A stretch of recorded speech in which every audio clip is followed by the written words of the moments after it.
Ответ весьма прост. В книгах, о которых я сказал, встречаются различные таблицы соответствий и схемы. Именно их и надо выписывать, копировать и выучивать. Прежде всего, это относится к таблицам соответствий планет и разных вещей, к таблицам магических часов и их управителей. Также стоит изучить символы, которые используются алхимиками и астрологами, ну и какие-то базовые понятия и термины.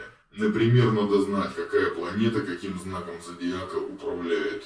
Итак, это теоретическая составляющая. Это знания, которые обретали оккультисты в течение тысячелетий. Маги, в свою очередь, эти знания применяют с помощью своей воли. Соответственно, помимо исследования причин, следствий и соотношений между ними, что возможно с помощью литературы, о которой я сказал, начинающий маг должен тренировать свою волю, что достигается, как правило, в минимизации разницы между целеполаганием и совершением действий по реализации желаемого. Например, студент поставил перед собой цель сдать экзамен по неинтересному предмету на отлично.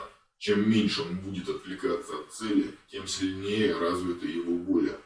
Таким образом, реализация воли невозможно без концентрации, для чего делаются специальные упражнения. Возьмите какую-то вещь, например, карту Таро «Маг», и начните о ней размышлять по паре минут в день.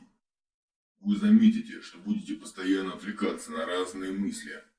Такого быть не должно, для чего подобные упражнения делаются регулярно с увеличением времени на 15 секунд в день. Заметьте, что поначалу нельзя делать это долго или перегружать себя большим количеством подобных упражнений, так как это приводит к неадекватным и неконтролируемым психическим состояниям, а как следствие к разочарованию и краху магической практики, до которой еще очень и очень долго.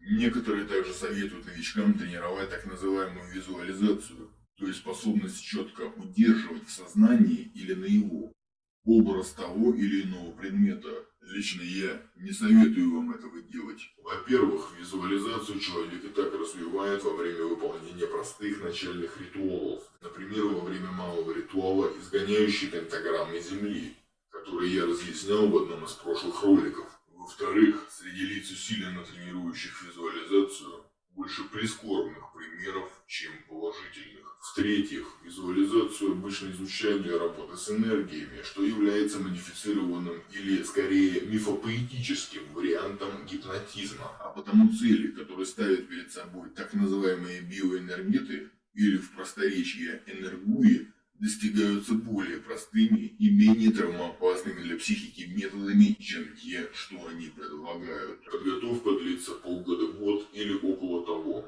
За это время человек получает достаточное представление о различных магических системах и уже примерно понимает, что ему делать дальше. Это может быть работа с одним из избранных им гримуаров, английская система енохианской магии, предсказательная практика с помощью Таро, астрологии или геомантии, по которой я, кстати, открыл недавно онлайн-курс. Причем практик вполне может успеть овладеть подходящими магическими орудиями или инструментами. Как я уже говорил, слова магия и механика имеют один и тот же корень, что не случайно. Запомните, не стоит ничего, никогда делать своя воля напрямую, с помощью визуализаций, техники исполнения желаний или еще как-то, если только у вас нет навязчивого желания забивать гвозди своей собственной головой. Позитивный настрой — это, конечно, хорошо, но даром ничего не дается.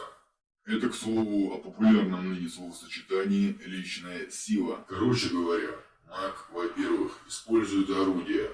Во-вторых, он очаровывает определенную силу с помощью духов, которые ему подчиняются.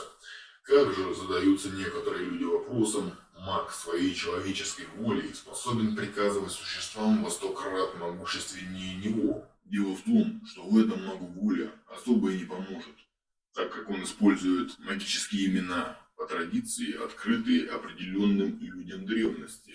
Именно слова и магические орудия служат связующим звеном между волей мага и тем, что он желает.